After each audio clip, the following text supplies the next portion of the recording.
And when your frequency becomes distorted, whatever it is you desire, whatever it is you want to manifest, it's gonna be a little bit more difficult to do that.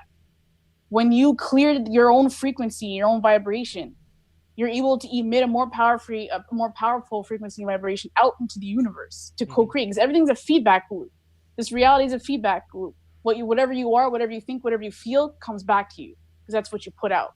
We gotta like fine tune and refine the dial on our beingness so that we can receive and transmit what we want to like experience in this reality. Welcome to your awakening journey.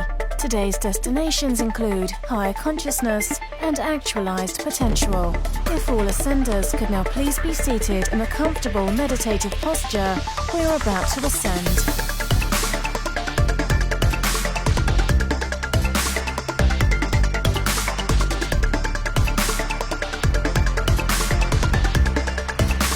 You are now arriving at your host, Brian Henry.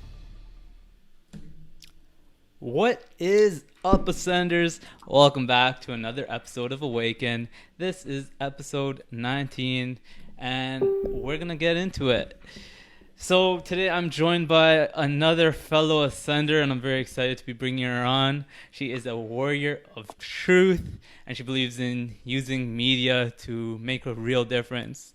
Her intentions are the very core intentions that is the mark of an Ascender. She believes in bringing people together, collaboration, and coming together for a common goal. I'll let her speak to that goal and those intentions in a moment here, but I do really believe it comes down to the upliftment of humanity and the ascension of the collective. So I am super excited to be bringing her on. She has a radio show of her own, so we'll get into talking about that a little bit as well. The show is called Beyond the Veil, which I hope she's going to be taking us to as well. But yeah, let's bring her on. Ladies and gentlemen, this is Kay LoveTruth. Kay, you are on. What is up? Hey. Thank you so much for having me on. This is fun. This one has been in the works for a little bit. I know, actually, probably the first time I met you, I think it was probably that day or maybe a day after, I'm like, I'm going to have you on the podcast. Yeah, I think that was the day when myself, you, and Amanda were chilling on the beach. Actually, let's tell that story a little quickly here. I think I told you this before, but you are the first Ascender that I didn't bring into the community. So the first Ascender that wasn't a friend or a family member of mine that I just added to the group and invited into the community. So the first Ascender that I ever went and met in person. Really? Yeah. So that was, I feel honored. I'm glad. I'm so happy that we did that, because I was telling Amanda that day before we met you that, this is exactly what I want to be doing. I want to be connecting with people. I want to be reaching out to people and putting in that effort to have a real connection. And leading up to that meeting between us, I was kind of connecting with people online. Not to the degree that I am these days, but it was kind of the beginning of again reaching out to people and putting a little bit more effort into making those connections. But taking that step into meeting you in person was a really big deal for me. Yeah, I think that whole process was pretty magical, and I was so excited to like connect with other young people around my generation that was into the same stuff. I mean, I have a lot of friends here in Toronto that I'm really grateful to have, but I don't know, just the way we even connected, I was just like, whoa, this guy's into this and always talking about that. And I was like, wow, this is so amazing. I got to meet these guys. We're a rare breed. Indeed. Still very rare. Still. See, in that sentence right there, I think you suggest that very soon, we're already kind of caught in the midst of this sort of vibe, being on this sort of wavelength, sort of awareness that we see in each other is becoming more and more common in our world.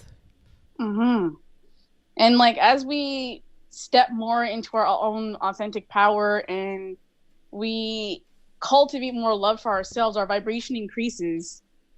The frequency is more deeply penetrating, and then that magnetic power attracts more like-minded, like-soul people. And I think for a lot of people in the beginning of their journey, it's a little bit rough because maybe they're in communities of people where they're totally different to different religious stuff or just different mindset. And then I think for a lot of us finally making that choice to be like, you know what, this is not for me anymore. I need to like go a different way. I need to go down a different path. And that could mean like, you know, cutting off friends, cutting off family members, like, and just like going down a path that hasn't been walked down before. And it's a little bit challenging. It could feel a little bit lonely. I've been through that. I went through that like about 10 years ago. And I told myself, like, you know what? My soul is being pulled into something. I don't know what that something is, but I have to follow it and I have to listen to it. And I'm not going to sacrifice that for anything or anyone. It just felt like such a deep yearning, like a deep fire that got ignited. And then I was like, damn, like I hope I find some other people that are feeling what I'm feeling about the world and, you know, the changes of things in myself, how I was feeling, you know. And then eventually it came when it was time. So I just had to be patient. Mm-hmm. You know, it's actually, I think, a very common sort of chapter that many of us have to walk in this space and in this in this sort of community, because like you said, there's not a lot of people that I hate to put it this way, but there's not a lot of people in the real world, right? That is going to just understand what it is that you're going through, even if you were to put in the effort to try to help them understand and explain to them what you're going through. I think I think to some degree they have to kind of come to it on their own. And so when, you know, you might be coming into an awareness or moving into a frequency that is not in resonance with most people, there is that phase in the journey where it can feel a little bit lonely. And I know I've been in that place myself. Fortunately, I think both you and I we're getting to connect with some very magnificent people here in the community, and I think this, of course, is only the beginning. But like you've said yourself, like there tends to be that that point where you have to kind of make a decision. Am I going to move into this feeling? Am I going to move into where I'm being called, even though it might entail letting go of some old things, including some old people in your life? Absolutely. And it's, you know, cutting those energy cords are tough.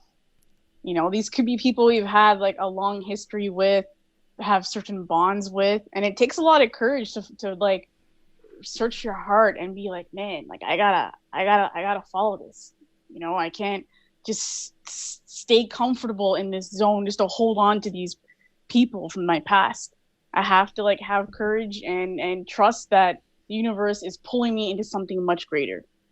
And like it's kind of like falling into this void space where you have to totally surrender to the energy and fall into it and be okay falling into it. And then have a feeling where you know that something is going to be protecting you and holding you in this warmth of like unconditional love and guidance, and that somehow you're going to come through and things are going to be fine. But learning even to like cultivate that trust is for some also very difficult. Mm-hmm. It is. It definitely is. And I see that this goes beyond just letting go of old relationships. This is something that has such more wider implications. Being able to, you know, jump into what you said, as you've described, like the void, right? And let go and trust into that feeling. I want to hear a little bit more about your experience with doing that. So you've kind of touched on letting go of past relationships, but I'm sure there has been numerous times in your own journey where you had to let go and trust. Tell me about some of that. Oh man. Well, if I'm gonna like go deep, we're going deep today. We're going deep dive today. Yeah, we're gonna dive deep. You guys want to go deep dive with Kay LoveTruth today? Yeah, man. Hit us up in the comments if you do. We're going deep. Let's Um, hear it, Kay. oh my lord. Like, I mean, to be honest with you, I was married before. I was with someone. He was my high school sweetheart. We were together for 11 years. And he was like my first love. And we had a very deep bond. We had a lot of things in common. And I'm not going to get into the whole background story and how we met, but it was just magical. It was like one of those moments where when you met, you just knew your whole life was going to change. You didn't know how exactly it was going to change, but you just felt something. And it wasn't even just that. Even the people that were around me, that were around me when I met him in this at this event, they just saw this like spark go off and this glow that was around me. And then I remember even my grandmother was looking at me like, like something's going on here. Something special is going on here. But yeah, we wrote out this long journey. There's a lot of obstacles and a lot of challenges. A lot of things happened. And I reached a space where I was kind of like spiritually outgrowing him. And again, like a lot of things transpired there, but I had to really make the choice. Like, man, I have such a long history with this person. We've built this amazing life. We have this home together. And then I was like, something in me is saying that this journey has come to an end. And I've spiritually outgrown him and the situation. And then it was very tough. I had to really be like,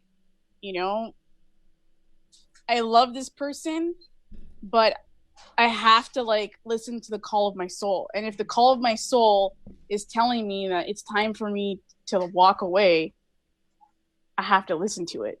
I had to really contemplate what's at stake if I don't. Maybe I'm gonna forfeit my purpose. I'm gonna forfeit my destiny. Forfeit a whole bunch of stuff. And I was like, am I willing to do that? And then it was also checking myself on my feelings too, because like the relationship was also kind of over at the same time I had spiritually grown out of it. And I had to really ask myself these questions like, is there a greater love out there for me that's more in alignment with me, that will take me more along the path of my passion and my purpose? And the answer to that question was hell yes. So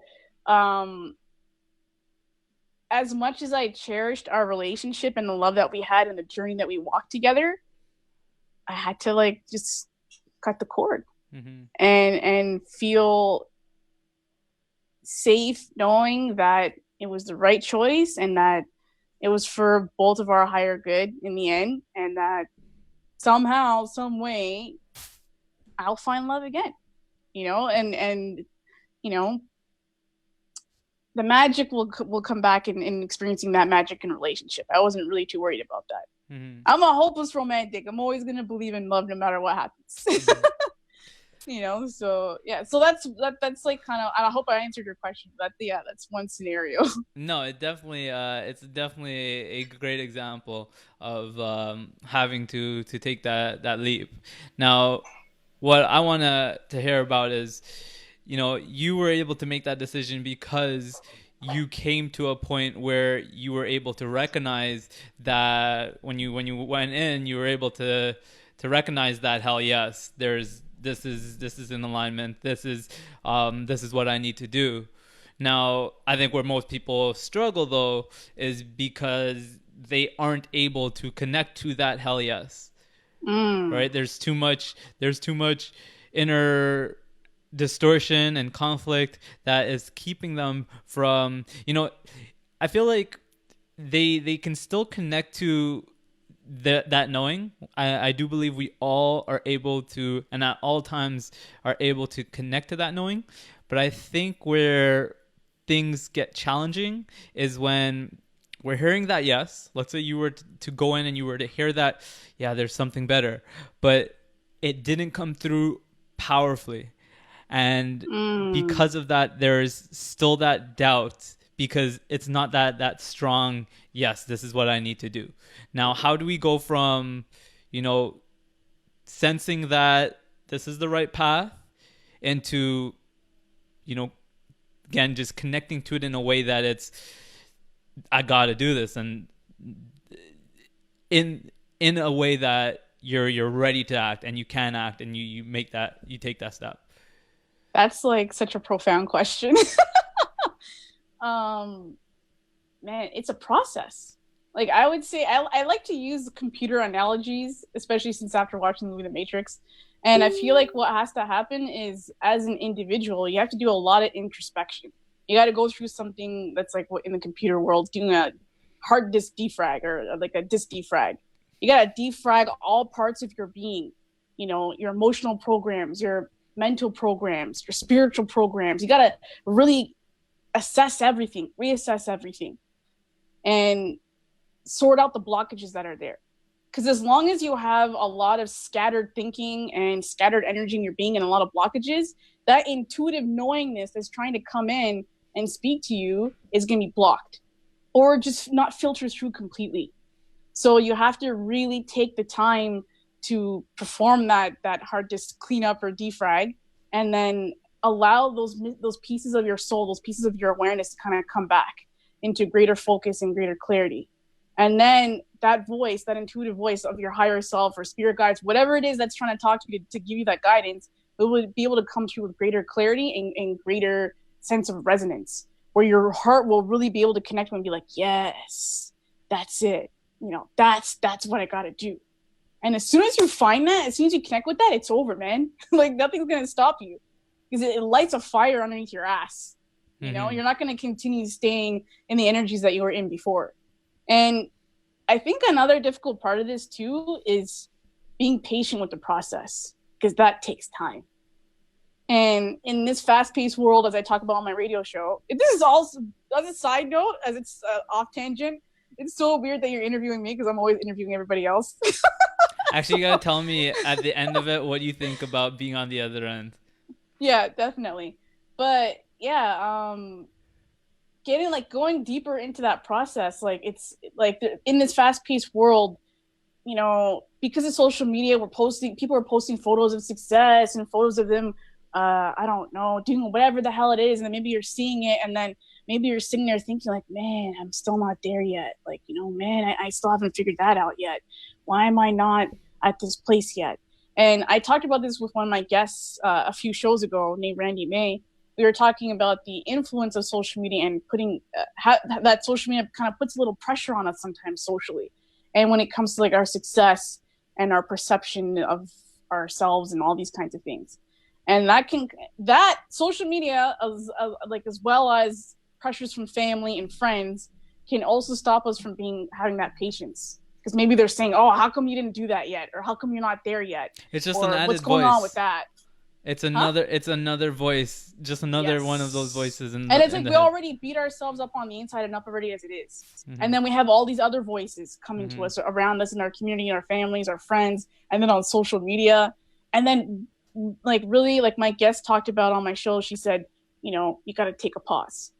You got to stop, unplug, go on a vacation, take a bath, disconnect from social media for a while, hit the beach, do whatever it is you got to do to step into that presentness, that present moment, the rawness, so you can better listen to that intuitive and knowingness that's trying to filter through and come through and speak to you. Mm-hmm. So some of the big things that you brought forth there that I have to sum up is, one, again, that stillness, right? The patience to not, because I think it's in feeling like things need to be happening quickly that kind of stirs up the noise even more. And the one other thing I'll throw into that is when you go into, you mentioned introspection, right? Mm-hmm. I'm the way that I recommend that people approach that is when they introspect and they start to observe what's going on internally. All those voices, right? There's going to be a lot of noise initially, especially if you're in that place where you don't feel connected to the knowing. There might be a bunch of different conflicting voices in your head, and some of those voices, as we've mentioned, are sometimes not even yours. It's echoes of what you're hearing other people say. The big thing I think that can be really effective in just kind of quieting that noise down is observing without trying to think your way through. So let's say in this process of decision making or trying to again connect to that knowing, if we observe these voices, all that's happening internally through introspection, without necessarily the intention of, let me think this through and get to an answer, right? Because that thinking, while that noise is already there, is just going to kind of exacerbate it, in my opinion. But if we set the intention to observe rather than think it through, what I find is you'll come into greater awareness of all those voices, all that's going on, and then there will come a moment where you'll come into awareness. If you continue to sit in this place of stillness and observation, there will come a point where you'll observe that voice of knowing. Yes. Everything you just said. Awesome. There you go. Teamwork. Yeah, like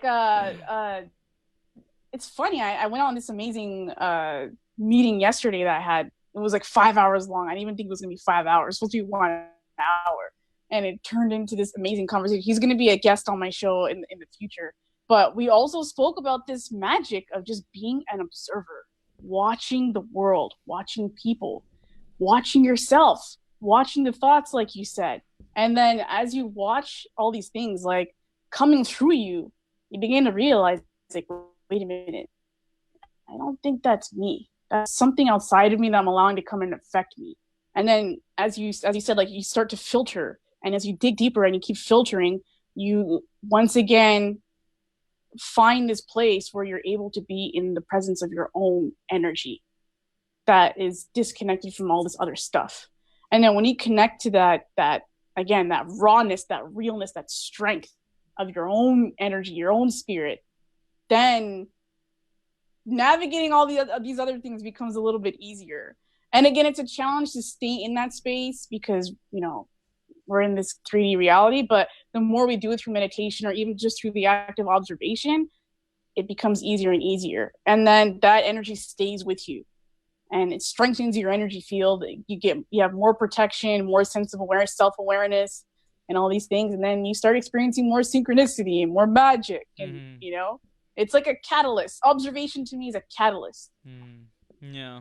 And then what I think plays into that, and you're kind of getting to it, is it's like this momentum that starts to build. Yes. Yeah. Yes. So the more it's like a cultivation. It's a process of cultivation. You're cultivating more awareness, more understanding, more love, more depth. And the more you go deeper into that awareness of yourself and everything else, like, things become more clear and your purpose becomes more clear. The way people make you feel becomes more clear, you know, like all these things just fall, all these things fall into place. And it's a beautiful place to be. And I think that adds into this whole idea of self-actualization. Like, the more you participate in that kind of activity or practice, you're climbing that ladder to getting to this point of self-actualization.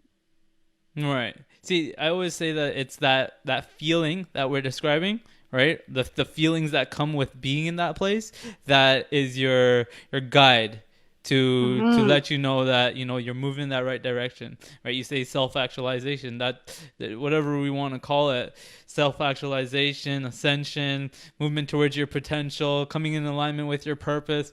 I always try to really emphasize the point that all these different ways, these are all different ways of saying the very same thing. And it's again just coming into that place of power that resides in us.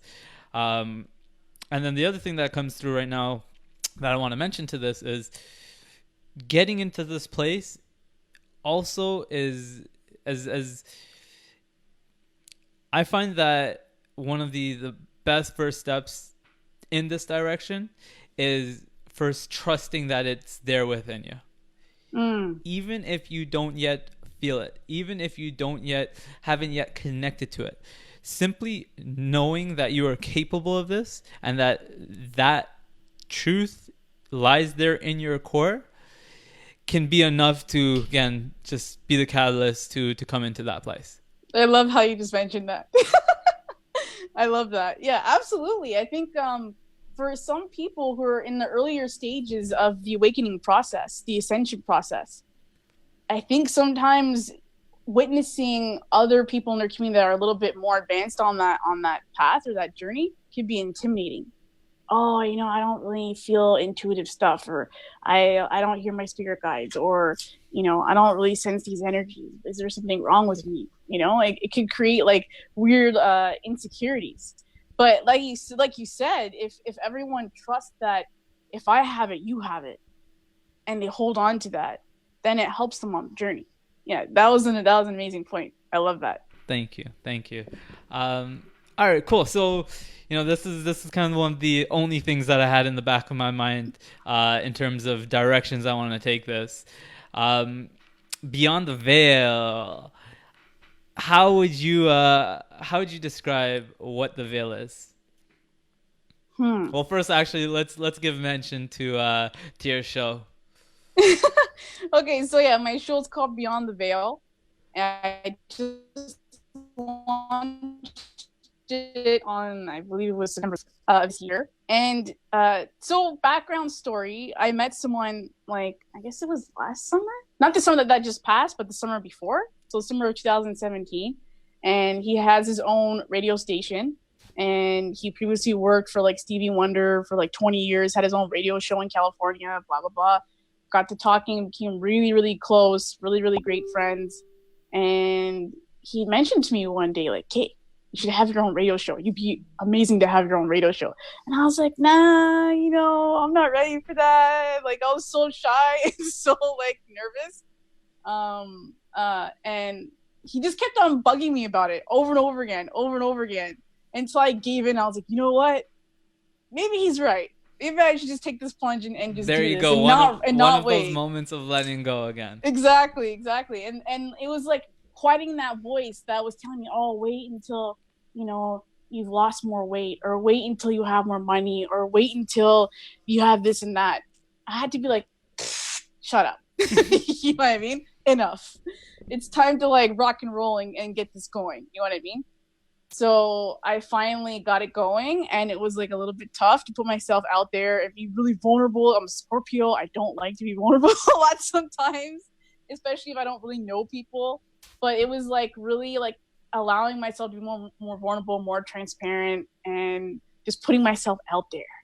But the best part of the journey is talking about these important things that we talk about, and the guests that I have on.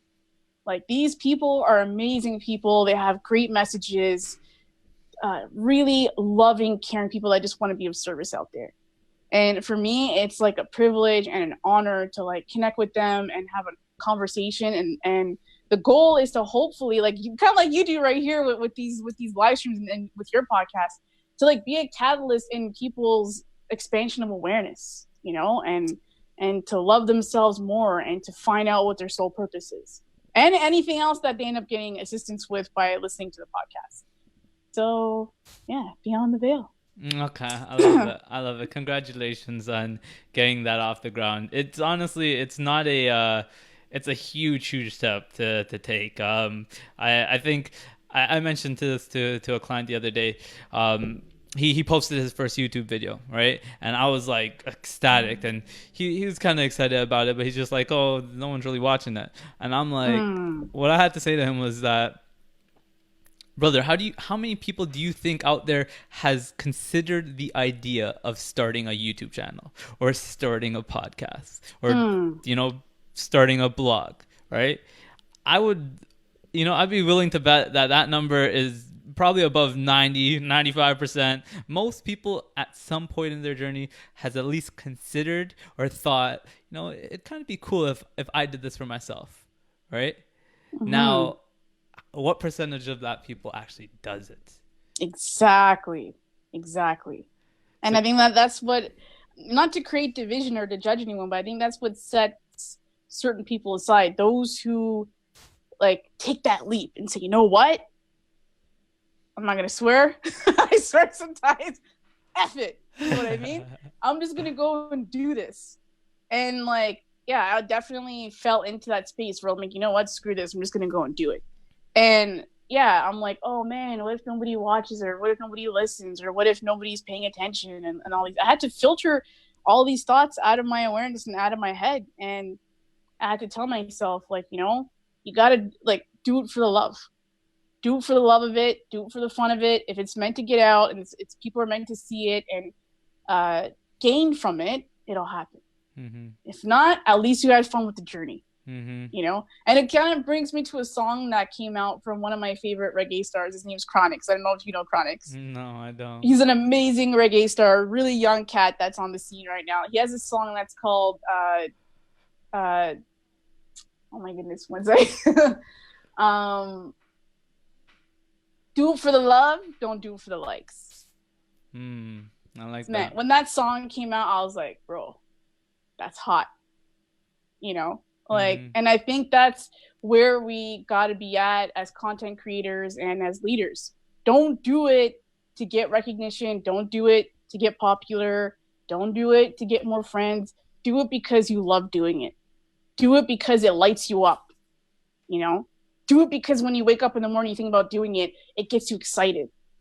Because that's what's really going to put the magic in the work that you're doing. And that energy resonance is what's going to be the magnetizing effect that's going to pull people to you. There you go. And even if that takes 10 years, who knows? But you have to have faith that, if your soul really got called into doing it, it's for a higher purpose. Mm-hmm. And so, yeah, I had to go through the whole process in myself when I was launching the show. Yeah. I'm so happy to hear you speak to it in that way. I think it's so important what you're speaking to, especially for those in those early stages as a content creator, right? I'm a big believer too that it has to be for the feeling that you get in just doing in the midst of creating, right? How it lights you up, the excitement that you feel in putting out whatever it is that you're putting out and coming into alignment with whatever wants to come through you, right? If you're doing it for all those other things, I mean, there's so many different things I can say to this, but let's say one, you're probably not going to last too long if you're doing it for the followers and likes, because anybody that has played this game knows that in those early stages, it takes a disproportionate amount of effort and work to get the ball going. You're going to have to put in an amount of work and energy that isn't going to feel like it's worth it if you're looking at how many people are watching this, how many followers am I getting, right? So right off the bat, I don't think the people that are getting in there with unrealistic expectations and doing it for those reasons is going to last very long. But then the other thing that I think really plays into this and is so important to recognize is, if you're doing it for any reason other than what it feels like, you are going to come to a point where you look at it and say, is this really worth it? Right? Because that's all we really got. The feeling that we get in this now moment. And if you're pushing through moments of doing something that you don't really want to be doing, right, and you're not really excited about doing, for more superficial reasons, then I do think there will reach a point where you realize that it's not really worth doing. Absolutely, 100%. Yeah, so I definitely think it's always got to come back to that. Am I doing this because I absolutely want to be doing it? And if you can bring yourself to a place where you're doing what you're doing because it's exactly what you want to be doing, is that not what we're all striving for? Indeed, 100%. Astrology, oh my Lord. What like a huge blessing for my life. Like I can't even describe how much love and excitement I get from astrology. And yeah, so my background story with astrology is I've been following astrology since the age of 13, I believe. And I was like, I think we just got computers in our school. Internet was still kind of fresh back then. People were still using dial-up in their homes, And I don't know, I think on my off time in class, I was like, me do some researching here. I don't even think Google came out yet. I don't even know what the heck I was using back then. I can't even remember. But I think like I was curious about like the zodiac signs because I was seeing things in newspapers and I'm like, what is this all about? Is this really legit? You know, or is this like still this fake stuff that people say that it is? And so I started investigating, and somehow, even in the early stages of the game with the internet, this lady named Susan Miller, one of the most popular astrologers I think on this planet, she had a website even out at that point. And I think I started going on her page. I was reading interpretations for different signs, and I was like, man, like this feels like there's some truth here. Something's going on here because I'm seeing this stuff play out with different friends and different people. And I was like, I'm like, wait a minute. I'm like, I need to investigate this. So I think as a kid, I started making sure like it was like a goal to read her blog or whatever it was, like every single month, just to see what was really happening. And I decided at that point that there was something truthful there, and it wasn't just hokey pokey, whatever the hell people think it is, taboo stuff that they say that it was. Because the stuff in the newspaper is not real astrology. I'll tell you all that right now. It's not real astrology. It's garbage. If you want to tap into real astrology, you gotta talk to somebody like me or my friend Dasha or Susan Miller or Nadia Shaw. Nadia Shaw is an amazing astrologer. Or go check out Leo King, and then you will really experience what real astrology is. Okay, so let me actually come at you with this then, because I think this is what we really got to clear up at first. And even for me, this is something that I'm obviously starting to connect to the truth behind it. And I'm starting to feel it, but it's not something that I've dived not even a little bit into. But of course, I'm sure you've heard this before. The most kind of common thing that someone will ask you is like, explain to me how this can be true. So I think with that now, if I'm not mistaken, there's an explanation to it that can reach the analytical mind. Am I right? Is there something? I believe there is. I'm not even sure if I'm the right person to articulate that. Okay, but what? I'm like a novice astrologer, but I can try. Okay, so if someone totally open but had no idea,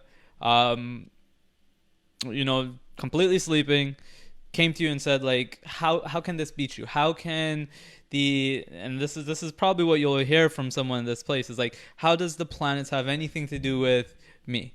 Where does your mind go when you think about that? As soon as I start thinking about the planets, we're using logic now. Yeah. How big are these planets? These planets are huge, right? We know that gravity exists. We know the sun has this huge gravitational pull that's pulling around all these planets. And so it's like, if we acknowledge the force of gravity, if we acknowledge even the pulling of the tides of the ocean from the moon on a full moon, I think that's still scientifically legit. I think if I'm wrong, correct me, guys. But yeah, if we can acknowledge these forces from that have been proven through the scientific world, then why can we not also acknowledge that the gravitational energies that come from these outer planets, these other planets, Venus, Mars, Mercury, Pluto, Saturn, Uranus, Neptune, Jupiter, how can we not acknowledge that these gravitational energies have an effect? So like, that's kind of like what I start to go into. It's like, I feel absolutely they have an effect, and that's kind of like where I would start with that. My mind will always go up into all these other new agey type concepts, I guess, as people will label it, but that's kind of where I start. Yeah. Start with the heavenly bodies that we interact with the most, which is like the sun and the moon. Mm-hmm. If we can sense that, even like, let's see another great example I like to bring up with people is full moons. It's statistically proven that on full moons across this planet, there's just more stuff going on, like sometimes more aggressive events, just more chaotic things. Like, you know what I mean? There's like more police reports of whatever, like things just happen.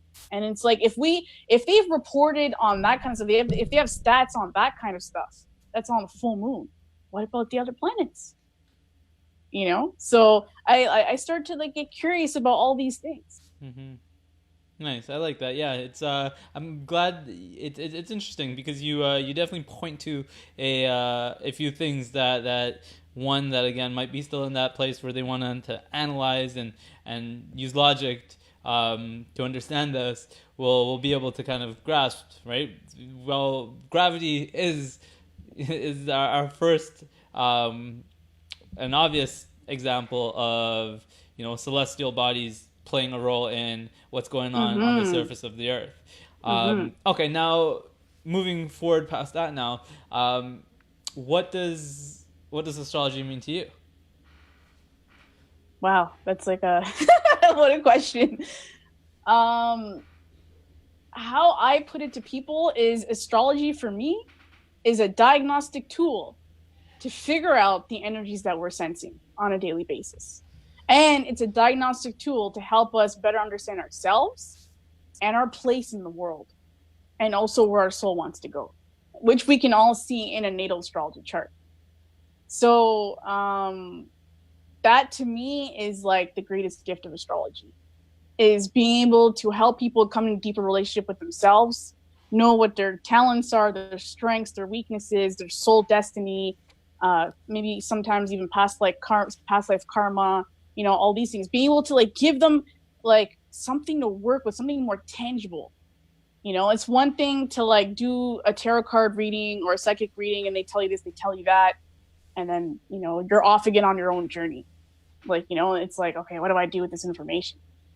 Like astrology, once you get a reading and you understand your chart, you understand the energies that are activated in your chart, that then can become a roadmap for you, something to help you navigate your life and navigate what's going on. And that to me has been one of the greatest gifts that I can give to people. And I really enjoy it. I love working with people and going into their charts, understanding what's going on, and just helping them to just get greater clarity and to have a more deeper connection into who they are.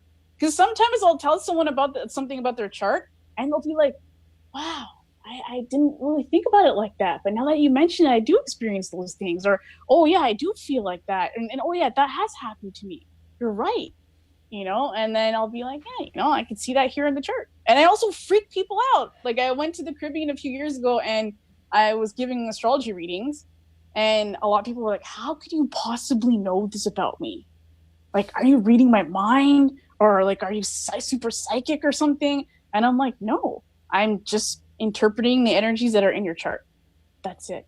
And obviously there's a lot of intuitive knowingness that comes into that. I'm able, because I'm an empath and I am pretty intuitive, I can download some information from people to give them during the reading. I kind of put all that stuff together when I'm working with clients.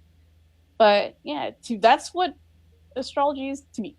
I like it. I definitely I like the way that you articulate the how we can use it for the practical, right? It's about taking the information before you and delivering it in a way or interpreting it in a way that you can actually apply to your life and find direction and clarity in. It's an interesting thing. It definitely it's something that I've been wanting to deep dive a little bit more into.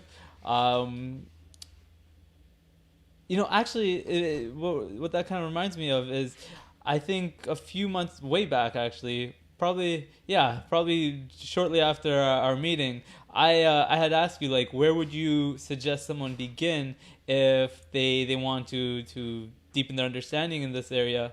And I recall, I'll be honest, I didn't yet watch the video. It's been on my my to queue. YouTube has this to watch list. It's been on my to watch list for the longest time. But I recall you sent me a video on sacred geometry.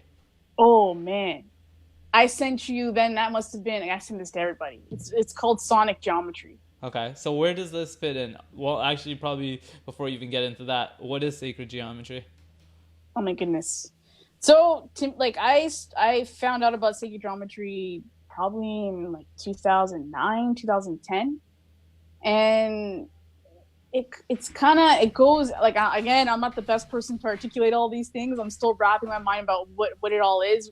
I don't really like regurgitating what I read in books or what I watch or whatever. I'm trying to find my own knowingness of it and have my own relationship with it.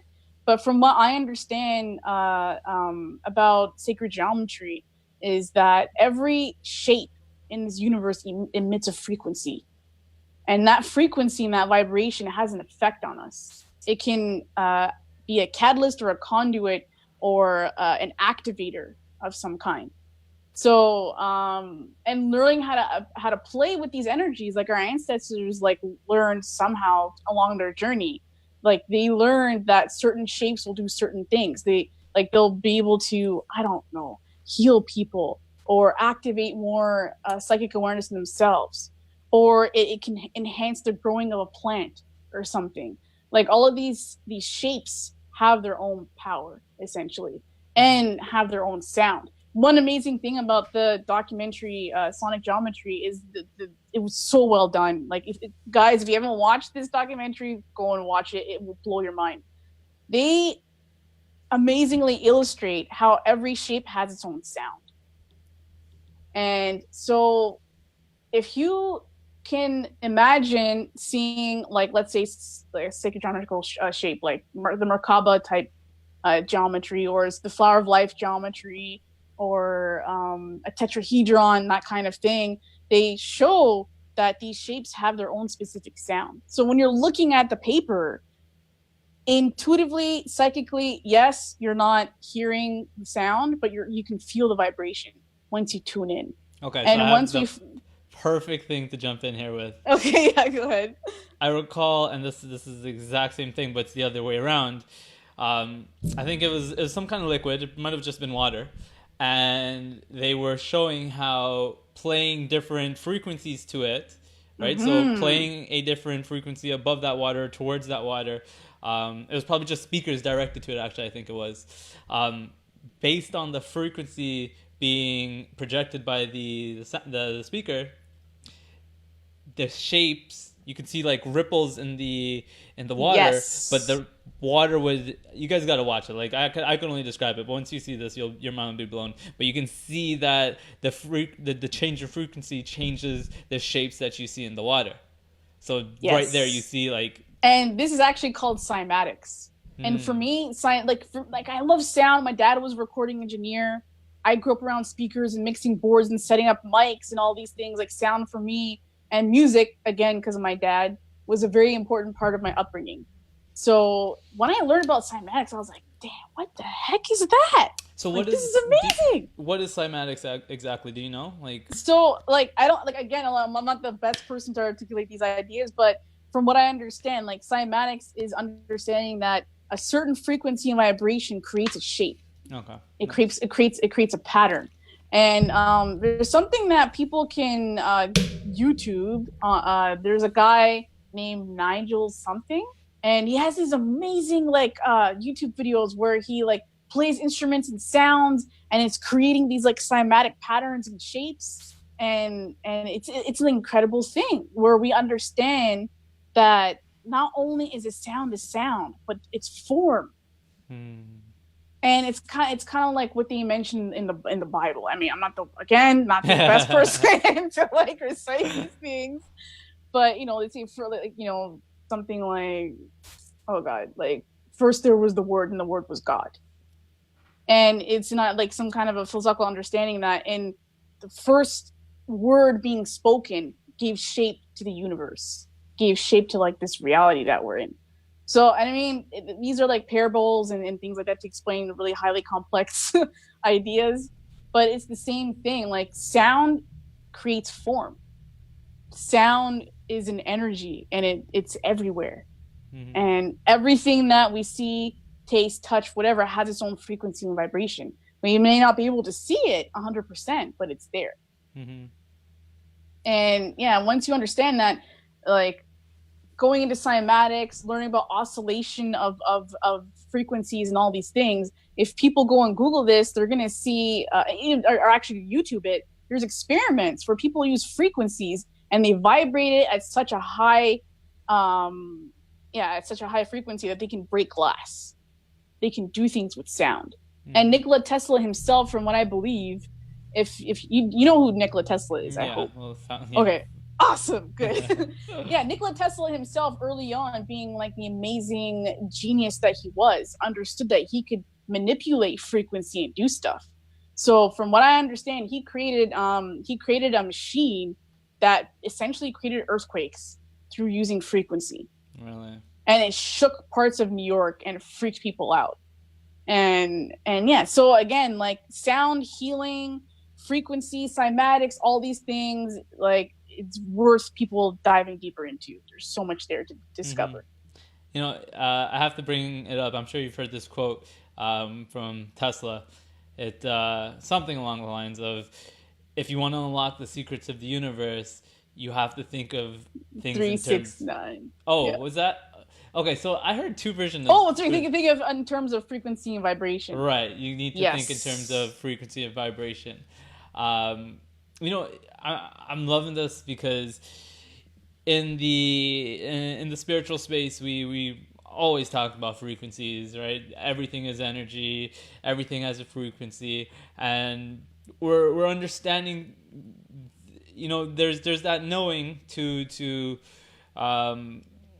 that many are coming to that is serving them, right? That everything's energy, everything's connected, and we should be thinking in terms of frequency, right? But I think in all the kind of the areas of research that we're kind of touching on, although again we might not be experts on it, but we're seeing like little bits of evidence in different fields that are starting to kind of piece the puzzles for us to really make this a tangible knowing, right?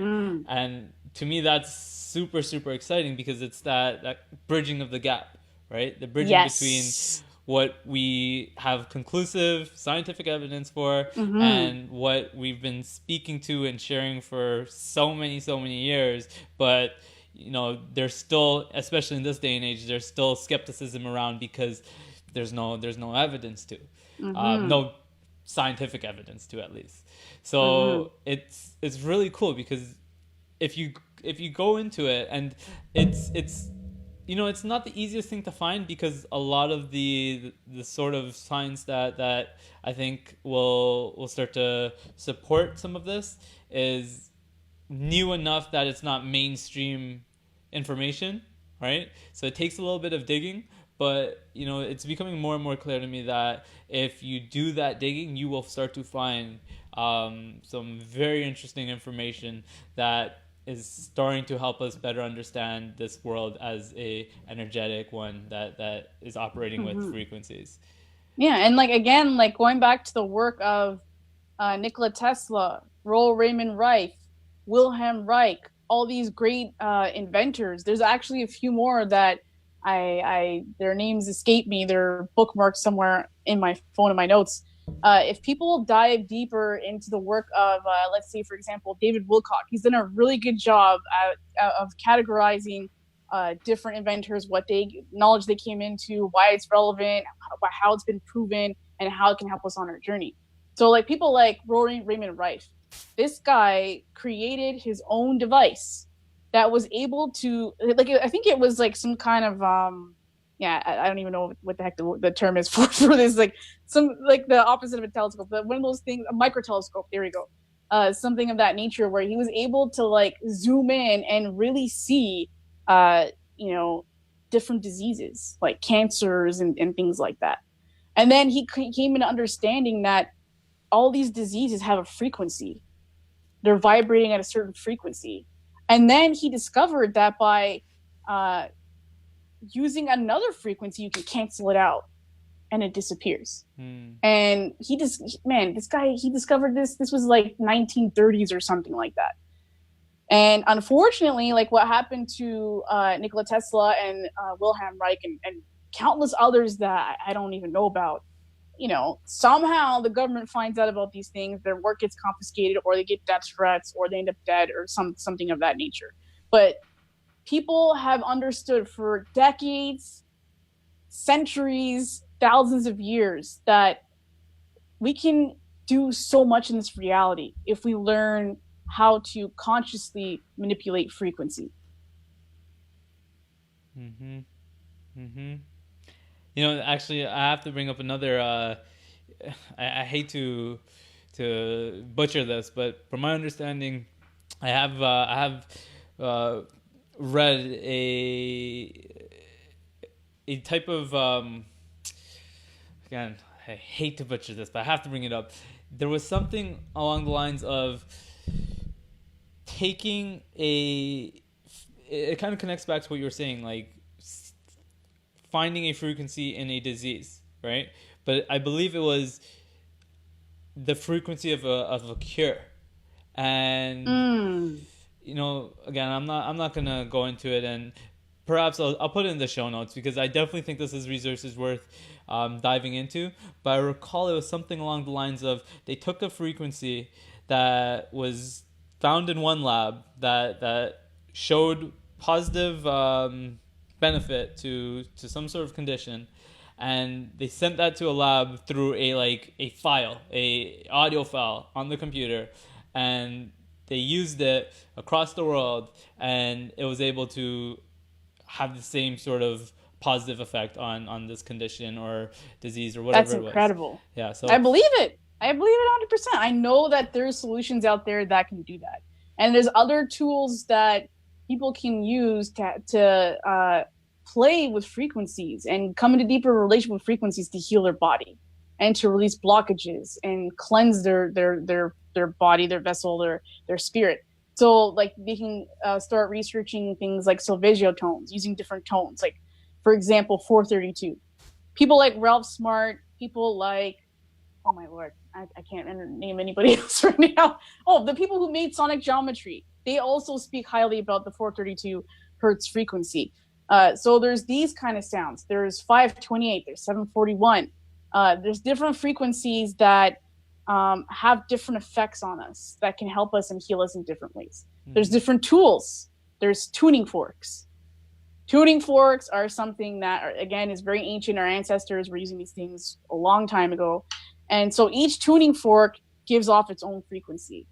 And I think as well, there's a frequency for every chakra on our body. So a lot of the times people learned how to use the different tuning forks for each chakra to release the blockages in the spirit, in the body, because there's different energy fields around the body. There's the physical, mental, emotional, etheric, astral, all these different energy fields.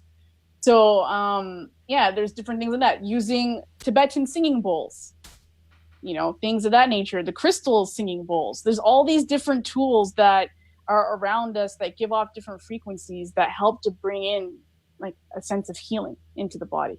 Mm-hmm.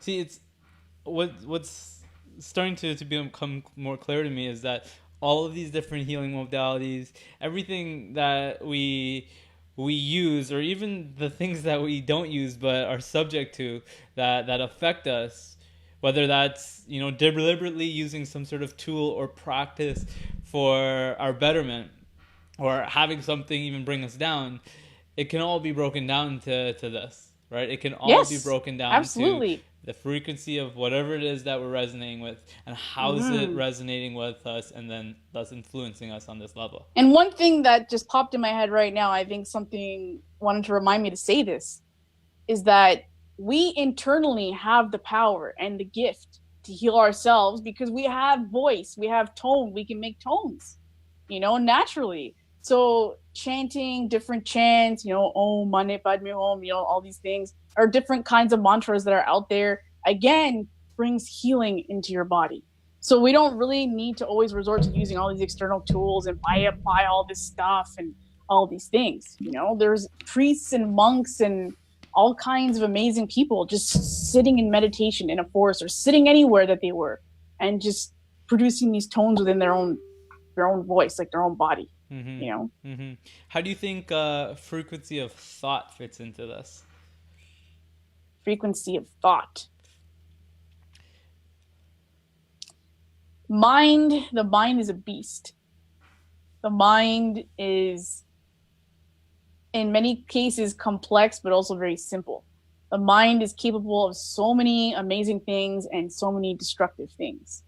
Mind is a great tool if we learn how to use it.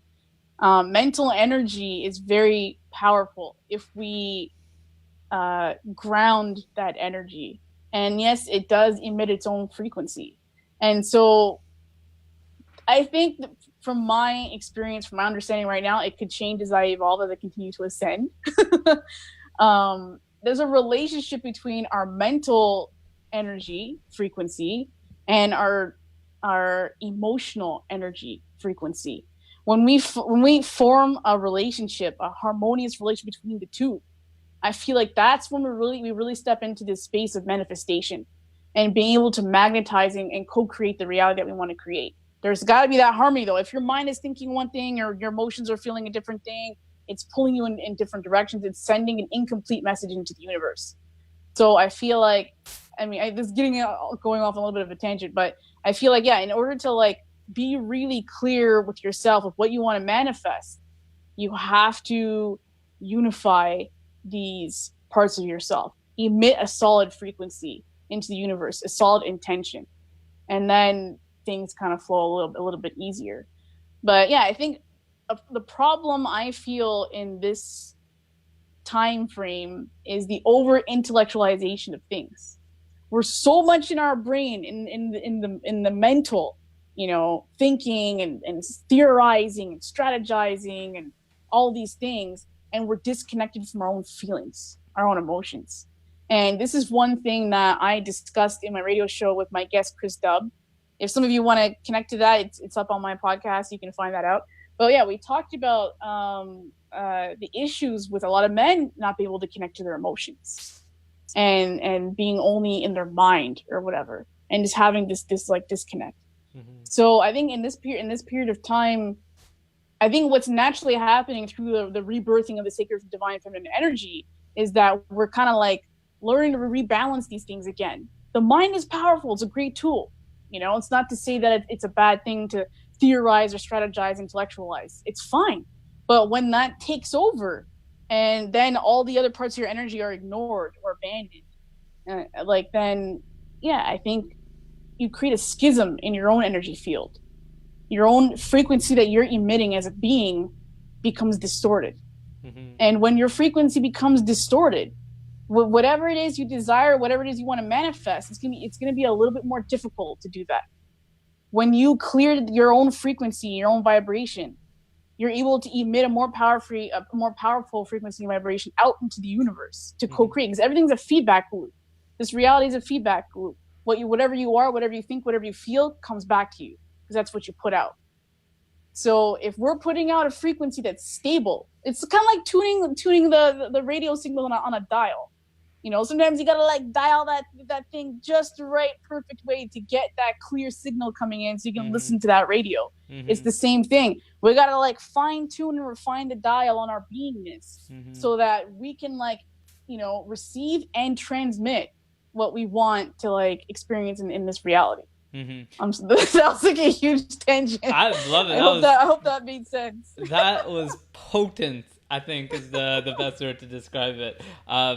Going off on the analogy a little bit, the other thing that comes to mind there is you want to tune into the right station. So it's about capturing that clear sound that you want to receive, right?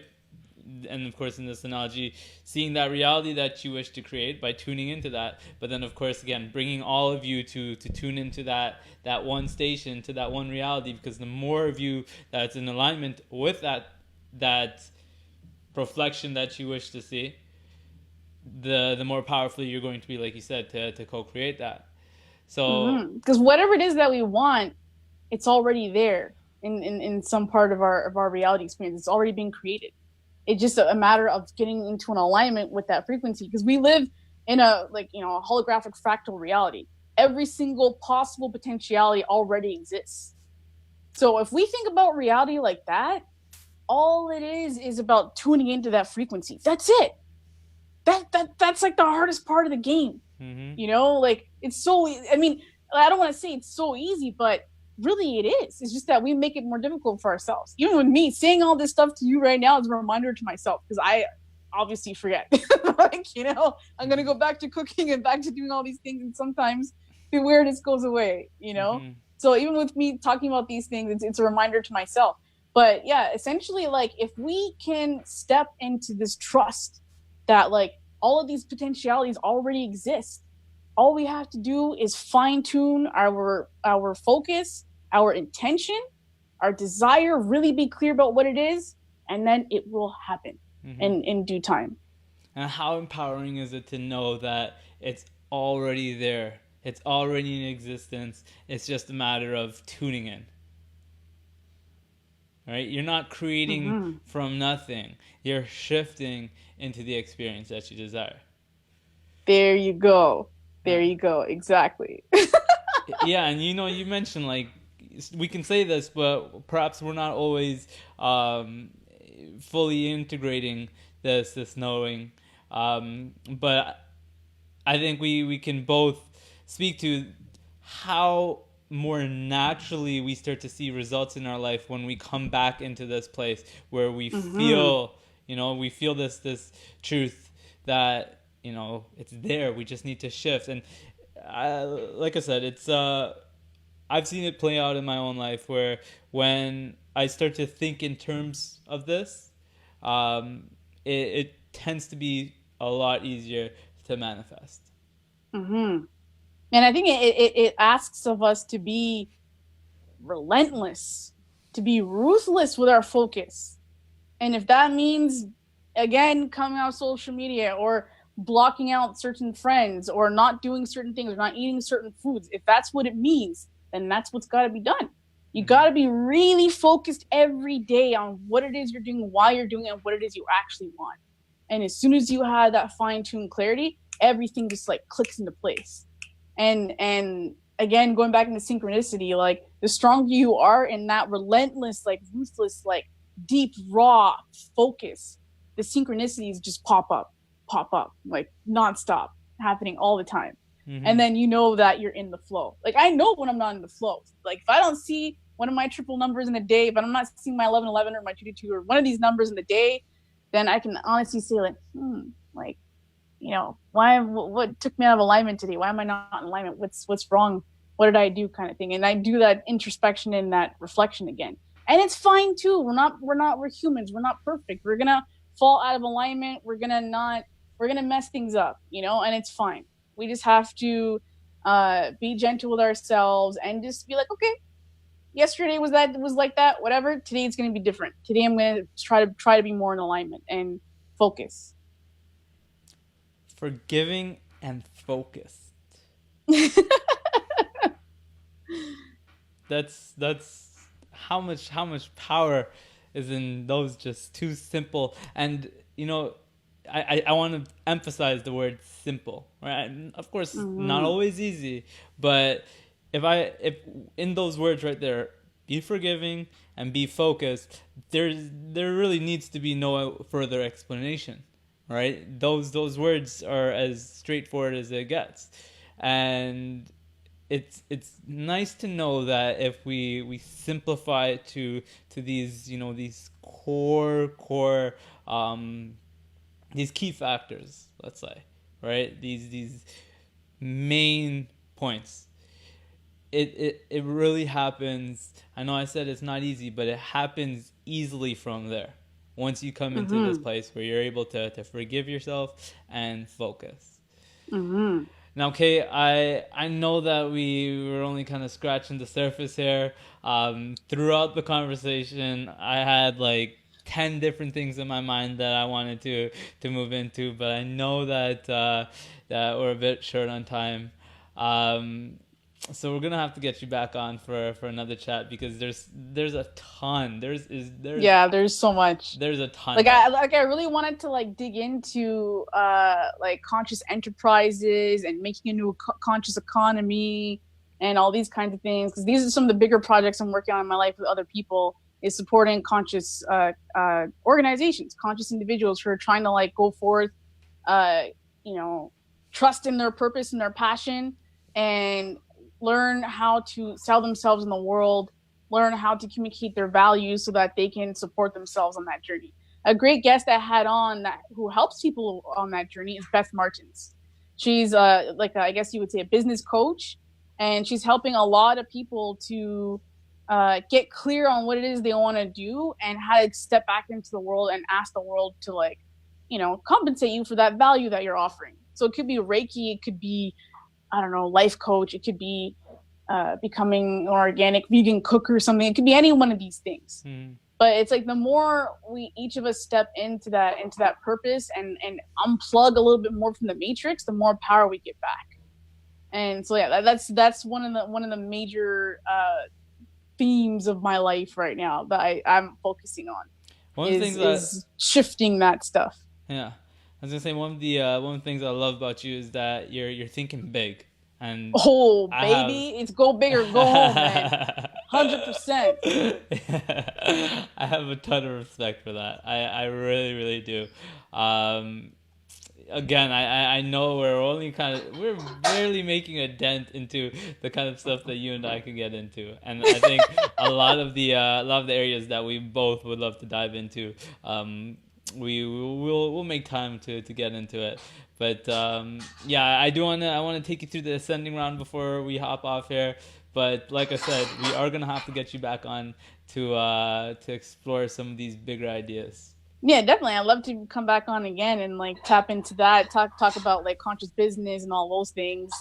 And we didn't even get really into the astrology stuff either. So there's that. There's so much, man. There's so much to dive into. So I had asked the question actually. Okay, no, let's leave this for the back burner as well. I wanted to get into the understanding of what the veil is and what it means to be beyond it. But that's definitely I'm not thinking we have time for any of that. But I would explain it simply in a couple seconds. Okay, going on beyond the veil is going beyond the social, cultural, and spiritual or whatever programs that were instilled in you from birth. Because when you came in here as a baby, you came in here with pure, innocent consciousness. You were not, looking at labels. You're not looking at any of these things. The world just was. And you were an explorer. And you were exploring the world. So to me, going beyond the veil, it's going beyond those programs and remembering that rawness of reality and diving deeper into what those things actually are. Not through the lens of what's been told to you, not through the lens of what's been taught to you through the educational system. It's finding your own truth, coming into your own deep knowingness of what those things are, experiencing it for yourself. So that's a simple thing. I can just dive into quickly, but for now, that's what I'll say that it is for me. And there's a ton we can talk about with regards to that. Actually, you know what kind of occurred to me in hearing you explain what that means, which again is the name of your show, is my show, Awaken, is ultimately the exact same thing. It's the exact same thing. It's just two different ways of pointing to the same thing. Awakening to truth, to what is, to what is beyond all of the distortions, illusions, and layers that we create on top of this raw core truth. And one thing that just jumped out at me when you said that quickly is that the fact that you and I both have the same ideas, do the same thing, speaks to a higher truth. That there's something out there that is emitting a frequency, emitting a thought, an idea that this is what needs to happen right now. And then we're just kind of tuned into that frequency, so we're receiving the message. And there's a lot of us that are receiving that message right now to create conscious media, to be a connector, connect communities, build community, go into sustainability, communicate all these greater ideas. There's a lot of us that are downloading these messages right now. And it's with good reason, because it has to happen. If we want our species to continue, if we want to heal this planet and create more abundance, create a better way for all people, this is the way. Or I wouldn't say this is the way. This is one of many ways to do that. Mm-hmm. So, and I think that the journey that you and I are on is very sacred and it's very important because, lamestream media sucks. To be straight up, it sucks. It doesn't do anything for our awareness, our consciousness, our soul. It doesn't feed us. It doesn't really help us on our journey. It's just telling us what to do, what to be, how to think, what to buy, how to feel, all these things. So people putting out different forms of conscious media is really important right now to like kind of hush that energy and emit a stronger frequency. Because the things that we're putting out has a stronger frequency that's based in truth, that's based in, this higher conscious field of information that's around us. And eventually 50 years from now, 30 years from now, I'm sure somewhere like people will find these videos and they're gonna be like, wow, they're gonna pinpoint like that was the time when the shift was really happening. Really, this is what we're in right now. We're on that cusp. This is like an exciting time to be alive and to be doing what we're doing. We're like, I don't want to label us as like a Martin Luther King or a Nelson Mandela, but we're like kind of similar. We're trailblazing, we're pioneering a new way to be, a new way to think, a new way to feel, a new way to perceive reality. And that's huge. This is something that hasn't been done on our planet for thousands of years, maybe even ever. We're, as a planet, we're all coming to a more similar way of perceiving and awareness and moving through reality. Before ancient civilizations, there was Egypt, there was Mexico, there was China. They all had their own separate way of interpreting reality. But through what's happening right now, we're seeing people like through ascenders, through even with your group, people who are all over the world who are seeing and feeling and thinking the same thing. So that speaks to like a greater evolution and phenomenon that's taking place right now, that I label as being like a spiritual renaissance. And yeah, it's freaking epic, man. It's legendary. It is. And I think it's important we recognize how epic it is. And I don't think there's anything wrong with us believing and feeling like the work that we're doing is enormously important and super meaningful. So I think we got to draw from that, draw passion and excitement for what it is that we're doing in those beliefs and those ideas. And the more of us that come together to do this, the greater the more powerful this movement becomes, because we all know it's happening, right? Everybody is seeing it. The world is waking up. We're starting to wake up to a lot of the things that we're doing wrong, right? A lot of the things that we're doing that were holding us back. And again, the fact that this conversation even takes place is one of many indicators that we're heading in this direction where conscious media is going to drown out all the other, I don't even know what to call it. Let's not even give it a name. It doesn't even deserve a name. Yes, it doesn't deserve a name. But yeah, no, I think you and I see it, and more people are seeing it. So I guess that's a great way to leave off with. I think it's, again, just really important that we find this sense of optimism for where we're heading and for what the future is going to bring, and at the same time take responsibility for what we're all co-creating together. Amen. Ashe to that. All right. I do want to take you through the ascending round before we hop off here. Have you heard any of the ascending rounds before? No. No? All right. This is going to be fun then, because you wouldn't have heard the questions I'm about to ask. Cool. So the ascending round, for those of you that might not know, is a couple of just quick fire questions to bring forth to you some tidbits of wisdom to help you on that ascending journey. Kay, are you ready for the ascending round? Yeah, I'm ready for the ascending round. All right. Let's kick off with 1 to 3 books. I think this one's going to be really challenging for you. 1 to 3 books that have had the greatest impact on your life. 1 to 3 books. So book number 1 is going to seem a little bit cliche, but I got to say The Secret. That really began to shift my awareness. The greatest gift I got from that book and the video is to take ownership and responsibility for your life and stop pointing the finger outside and start understanding that the experience that you're going through in reality has to do with the choices, the feelings, and the thoughts that you've had.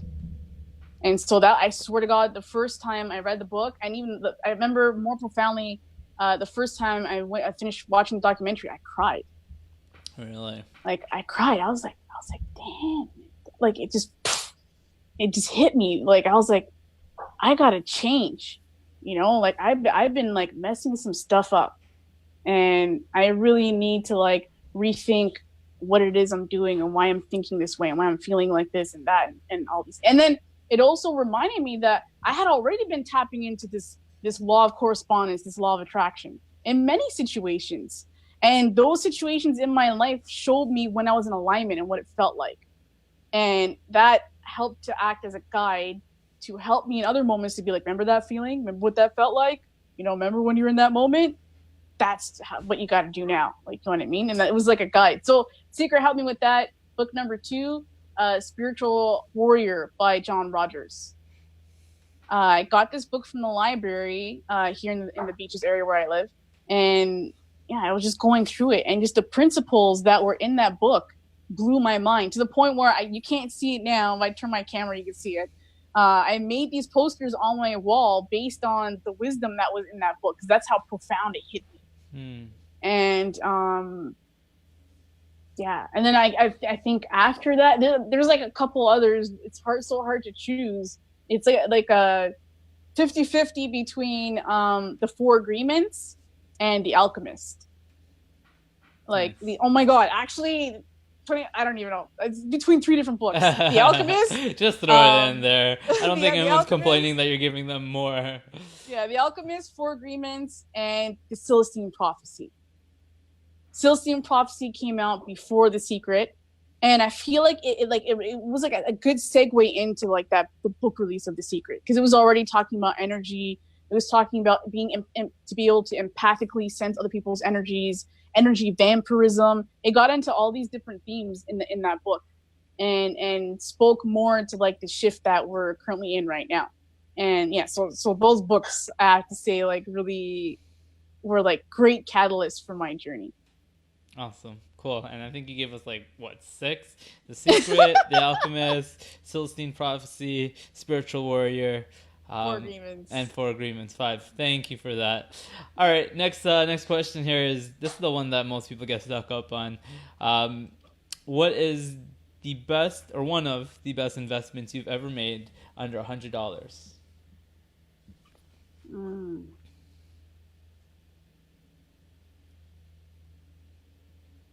In relation to my healing and my growth,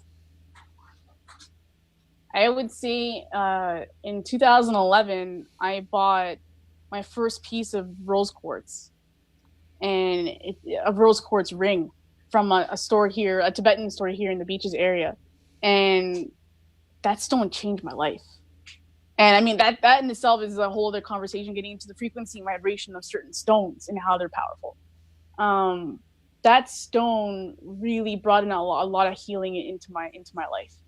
And I think I was struggling with like self-worth issues, self-love issues, feeling insecure, feeling like I don't know like what my place is in the world and all these things. And then when I wore that stone, all of a sudden, like immediately I felt calm. I felt like this love just washed over me. And I for the longest time, I was like in love with that stone. A lot of us that wear different stones, we have this saying, we're like, you know, there's different stones for different seasons. So for that season of my life, like rose quartz really played a significant role. And it was like $80. So it was under $100. So yeah, that to me was like a really great investment. I still have it till this day, and I love it. I love it so much. I love rose quartz. Nice. Love it. Next question, Kay, is what is a habit, a perspective, or a belief that you've adopted in the last few years that has caused for the greatest change in your life? Habit, perspective, or belief?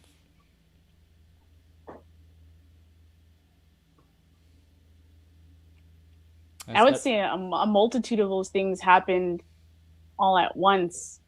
I'm going to start with like belief. And I would say one of the most profound things that happened to me was the belief in this intelligence of the universe and the belief that there is something out there or some things that want the best for you, that love you, and just wants the best for you, like just wants you to be in joy. And when I stepped into that belief and I really felt it, like I felt the energy around me when I really allowed myself to step into that belief, like again, it was like a huge catalyst for my reality to change. Because no matter what anyone told me, even from the young days that I had being in mosque when I was a kid, because I grew up in a Muslim family, like I didn't feel this dogma, this heavy dogma that came from religion.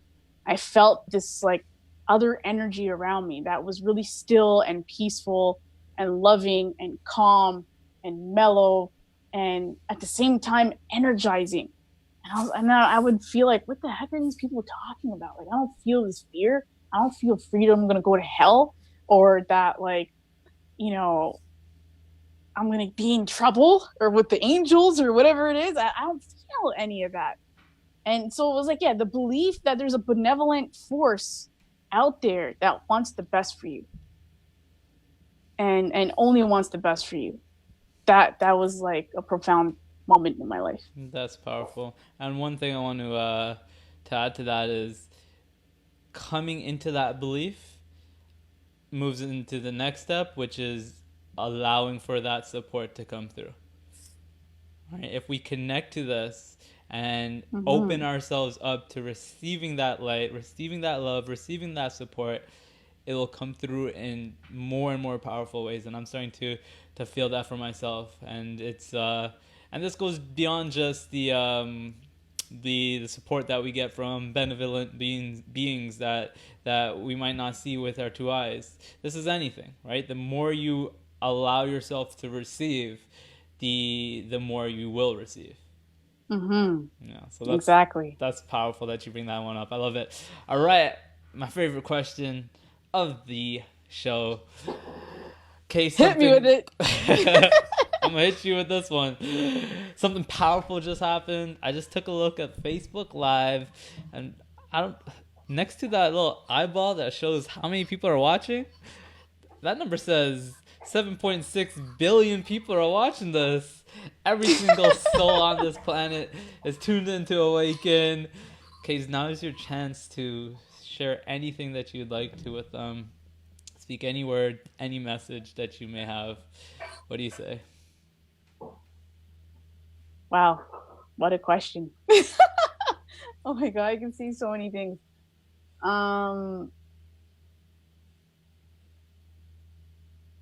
Yesterday, like when I was in this cafe with this gentleman and we were looking at these children playing and just running around, I think one thing that I wanted, like, I guess I would communicate to people is remember the time when you were young and you were a child.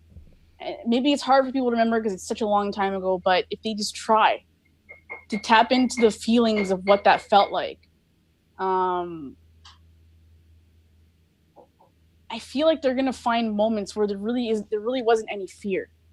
There was just magic. There was just like this love and excitement for life.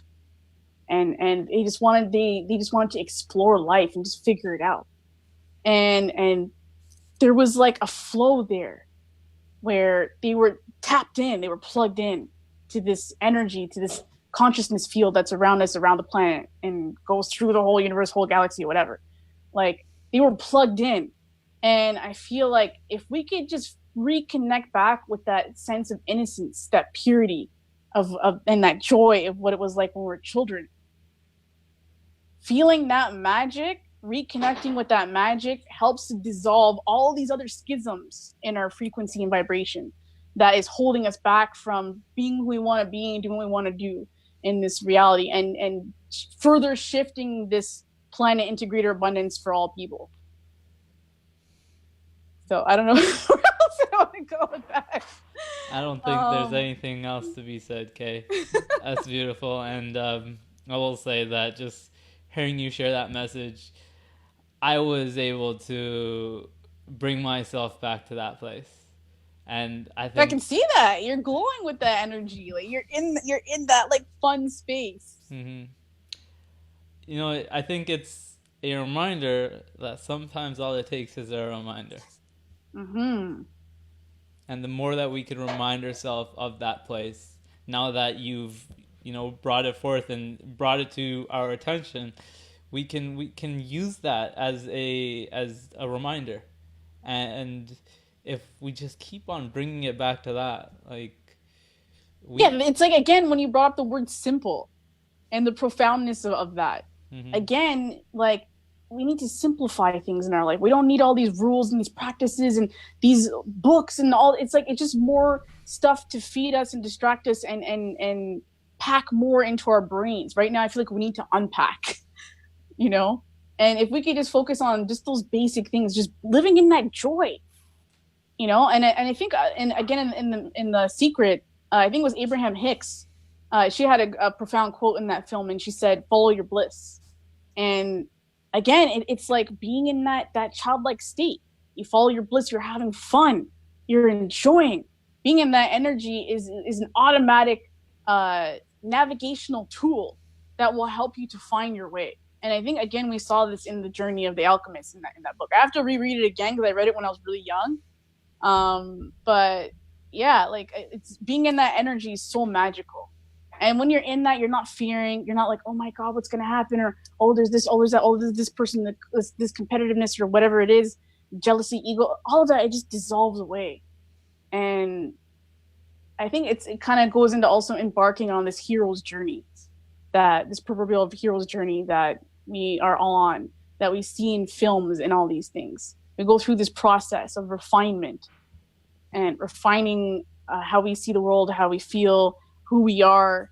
And again, like I said earlier, it's getting back to this pinnacle of self-actualization, or really stepping fully into your full power and the full essence of your soul. And I think, again, the key to that is reconnecting with your inner child. What a perfect way to wrap this up. But before you go, Kay, of course, let us know where we can find you, where would we find the podcast, anything that you got going on. Where should our listeners head to? They could check me out on www.kaylovetruth.com. And there's pages on there where they can connect with my podcast, or they can go kaylovetruth.com/podcast. That'll take them to all the episodes. Or they can find me on Facebook by just typing in Kay LoveTruth. And on Instagram, same thing, Kay LoveTruth. Cool. Kay, thank you so much for your time. It was fun, but like I said, we are definitely going to have to do it again because there's so much more territory for you and I to explore. Once again, I so very appreciate you and what you brought forth to us today. Yeah, thank you so much. This was so fun.